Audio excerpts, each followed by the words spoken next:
സ്പെഡക്സ് വിക്ഷേപണം 30-ന് ബഹിരാകാശത്ത് വെച്ച് 2 ഉപഗ്രഹങ്ങൾ കൂട്ടിയോജിപ്പിക്കുന്ന സ്പേസ് ഡോക്കിംഗ് 30-ന് രാത്രി 9:58-ന് ശ്രീഹരിക്കോട്ടയിൽ നിന്നും വിക്ഷേപിക്കും. കെ.ബി. ശ്രീധരനാണ് വിവരങ്ങളുമായി ബംഗളൂരുവിൽ നിന്ന് ചേർന്നത്. ശ്രീധരൻ, ഈ സ്പെഡക്സുമായി ബന്ധപ്പെട്ട് എന്തൊക്കെ വിവരങ്ങൾ ISRO പങ്കുവയ്ക്കുന്നുണ്ട്? എങ്ങനെയാണ് ഈ പ്ലാൻ? എങ്ങനെയാണ്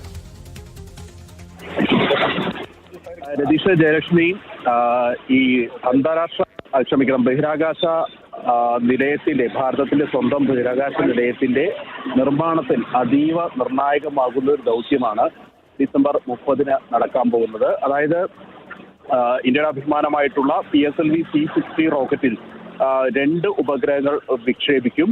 ഇതിനുശേഷം ഒരു നിശ്ചിത ഭ്രമണപഥത്തിൽ വെച്ചുകൊണ്ട് അവയെ കൂട്ടിയോജിപ്പിക്കുന്ന ഒരു പരീക്ഷണമാണ് നടക്കുന്നത്. ഇന്ത്യ ഭൂമിയിൽ നിന്ന് 470 കിലോമീറ്റർ അകലെയുള്ള ഭ്രമണപഥത്തിൽ വെച്ചാണ് ഇത് കൂട്ടിച്ചേർത്ത് ഒന്നാക്കുന്ന ഒരു സാങ്കേതിക വിദ്യയാണ് പരീക്ഷിക്കുന്നത്. സ്പെഡക്സ് എന്നാണ് ഇതിന്റെ ദൗത്യത്തിന്റെ പേര്. ഡിസംബർ 30-ന് രാത്രി 9:57-നാണ് ദൗത്യം നടക്കുന്നത്.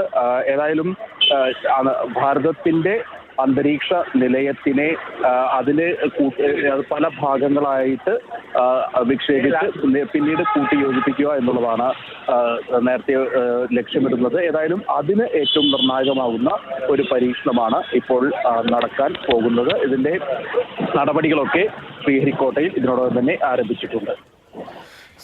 ശരി, ശ്രീധരനാണ് വിവരങ്ങൾ പങ്കുവച്ചത്. സ്പെഡക്സ് വിക്ഷേപണം 30-നാണ് നടക്കുക. ബഹിരാകാശത്ത് വെച്ച് 2 ഉപഗ്രഹങ്ങൾ കൂട്ടിയോജിപ്പിക്കുന്ന വളരെ നിർണായകമായ ഒരു ദൗത്യം തന്നെയാണ് ഇത്.